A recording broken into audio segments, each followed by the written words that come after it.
Привет, друзья! Совсем скоро Пасха, и сегодня я покажу, как приготовить кулич на опаре Бига. Если вам понравится результат, обязательно поставьте лайки. А мы не теряем больше времени и поехали готовить! Сегодня готовим классический кулич на опаре Бига. Если вы не знаете, что это такое, пожалуйста, посмотрите вот здесь видео. Там подробно я объясняю, как ее сделать и для чего она нужна. Выпечки на биге получаются с более сложным, глубоким вкусом и насыщенным ароматом.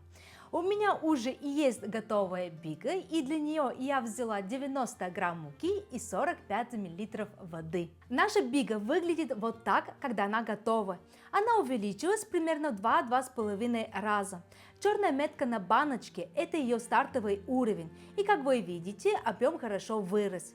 Теперь нам нужно нарвать бигу на небольшие кусочки и отправить в миску, в которой будем замешивать тесто. Теперь нам нужно добавить слегка подогретое молоко, где-то 35-37 градусов. И как я вам уже показывала в прошлом видео, очень легкий тест на проверку. Отпускаем маленький пальчик, и если мы его удерживаем, значит температура идеальна. Добавляем молоко к нашей биге и начинаем максимально питаться, разбить ее на мелкие кусочки и хорошо ее размягчить. Полностью однородной она не станет, это нормально. Когда мы справились с бигой, теперь пора добавлять сахар, самый обычный кристаллистический. Важно не приборщить, потому что избыток сахара, к сожалению, замедляет брожение. И сейчас нам нужно добавить желтки. Белки, конечно, мы не выбрасываем, потому что они нам понадобятся чуть позже для нашей глазурь. Желтки нам дадут очень интересная и очень хорошая консистенция нашего будущего теста, потому что они сами по себе жирные, и они имеют природные эмульгаторы, которые помогают этого сделать. Добавляем один желточек. И так все другие желтки. Когда мы справились с желтками, добавляем ваниль по вкусу. И все хорошо, мы перемешиваем так, чтобы все ингредиенты объединились. И чтобы наш кулич стал еще вкуснее, добавляем цедру одного апельсина. Снимаем главное только цедру, потому что если мы зачеркнем белую часть апельсина, то, к сожалению, мы добьемся только одно – горечь. Теперь вводим муку. Для куличей лучше всего использовать сильную муку с высоким содержанием белка, чтобы тесто хорошо удерживало газ и было воздушным. Моя мука с силой W330 и содержание протеина не меньше 13,5%. И здесь важно понимать про гидратацию. Для классического кулича она должна быть примерно в диапазоне 55-60% с учетом жидкости из желтков. Это очень важно. Это значит, что тесто должно быть мягким, эластичным и слегка липнуть, не плотным. В никаком случае не нужно забивать тесто с мукой, тогда кулич получится воздушным и волокнистым. Добавляем, у меня мука просеяна. И теперь замешиваем тесто до объединения всех ингредиентов. И как вы заметили, на этом этапе мы не добавляем соль. Она замедлит развитие клейковины и ферментацию. Добавим ее позже. Когда тесто собралось, начинаем вводить мягкое сливочное масло постепенно, в несколько этапов.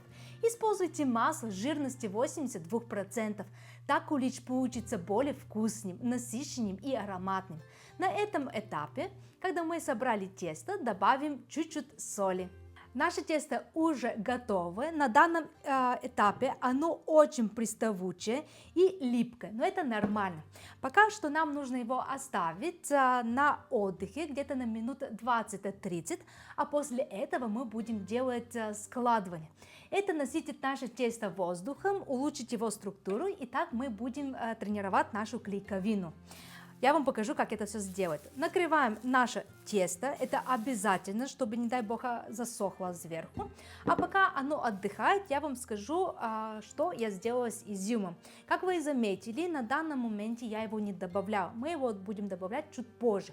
Но я заранее его замочила аромом, так он станет более сочный и более ароматный. Прошло 30 минут, и сейчас я вам поближе покажу, как сделать разминку. Смазываем руки растительного масла. Берем тесто и начинаем аккуратно тянуть один край. Затем накладываем его сверху. После этого повторяем то же самое со следующим краем. Таким образом прорабатываем тесто со всех сторон. Это техника растягивания теста, которая помогает правильному развитию клейковины. Теперь оставляем тесто еще на 20-30 минут, и так будем делать периодически еще 2-3 раза. А после этого я вам покажу, что нам нужно сделать. Наше тесто уже готово, я сделала 3 растягивания. Теперь я смазала стол, потому что мы будем отправлять наше тесто в середине, потому что пора добавлять изюм. И теперь нам нужно его вот так распределить, ну, как можем побольше, типа в один пласт такой большой.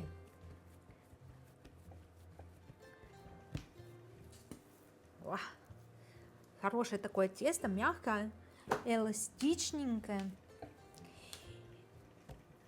И теперь мы добавляем изюм. Кстати, оно еще не отдохнуло после последнего растягивания, и оно, видите, как оно сжимается. Теперь берем один край и вот так, второй край, и вот так все края к середину. Хорошо, начинаем вот так этого все размешивать.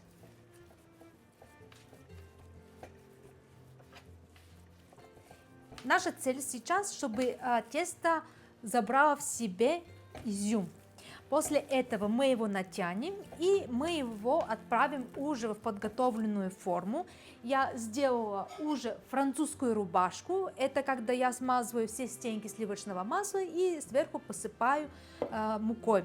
Таким образом, нам этот вид рубашка гарантирует того, что наша выпечка в никаком случае не прилипнет, и она выйдет с первого раза. И теперь смотрите, вот так мы натягиваем его верхняя часть. Почему? Очень часто бывает, что если вы не натянете верхнюю часть, при выпекании шапочка портится, то есть она трескается.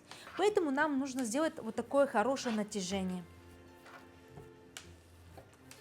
Когда мы его сделали, отправляем во форму. И теперь нам нужно подождать, чтобы тесто увеличилось в 2,5-3 раза.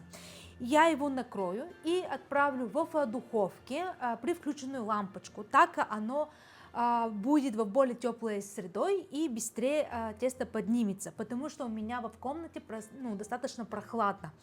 Поэтому я использую духовку. Если у вас жарко, то вы можете и обойтись без нее. Спустя 2,5 часа у нас кулич уже поднялся практически в 3 раза.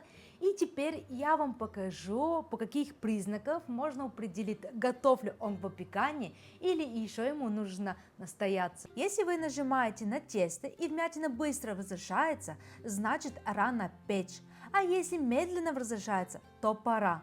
А если ямка остается, то тесто перестояло. Теперь пришло время, чтобы его выпекать. Предварительно я нагрела духовку до 180 градусов и будем его выпекать где-то минут 45. Но, конечно, все зависит от вашей духовки.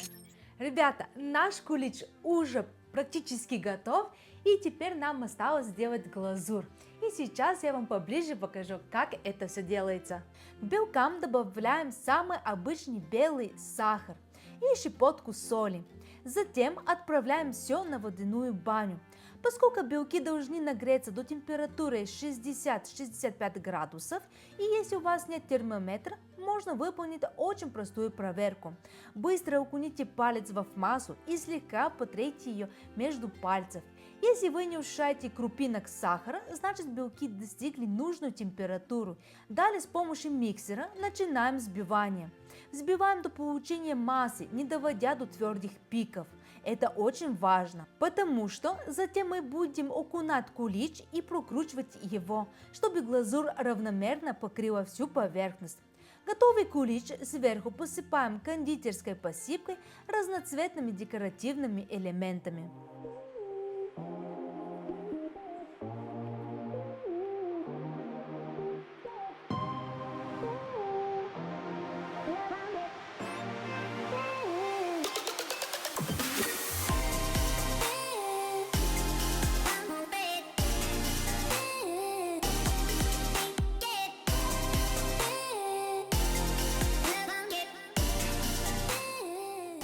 Ребята, наш кулич готов.